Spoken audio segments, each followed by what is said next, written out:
Bonjour, je m'appelle Minta, je suis designer et scénographe à la Spendance Factory et bienvenue sur le Happiness Gaming Club. Pour l'occasion de la sortie du jeu Arkham Knight, Warner a délivré 28 bustes et capes de Batman à customiser du coup par 28 artistes. Donc 15 des artistes ont été sélectionnés par la Spendance Factory et 13 par Warner.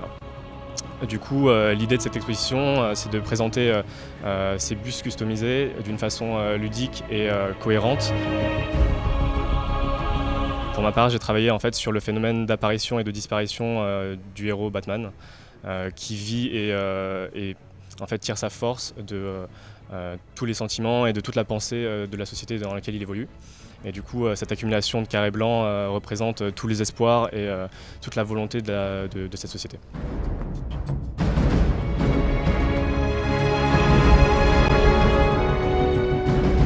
Je pense que c'est vraiment le cœur de l'univers de Batman, ce côté très très sombre qu'on retrouve dans le personnage en fait, de Batman. Et je pense que c'est la meilleure extériorisation en fait, de ce héros.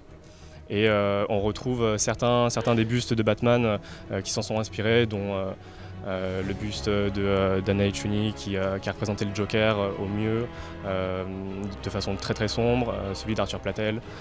Voilà, et tous ceux qui se retrouvent dans le salon, qui ont une ambiance très très dark, qui sont la représentation en fait, de tout le côté obscur en fait, de ce jeu. Il sait qu'il ne peut empêcher le danger, mais l'espace d'un instant, il peut libérer les autres de la peur. On pourra retrouver en fait toutes les œuvres peut-être à la Comic-Con, et sinon tous les Batman vont être vendus pour une œuvre caritative qui s'appelle Make-A-Wish, et après on verra où ils atterriront.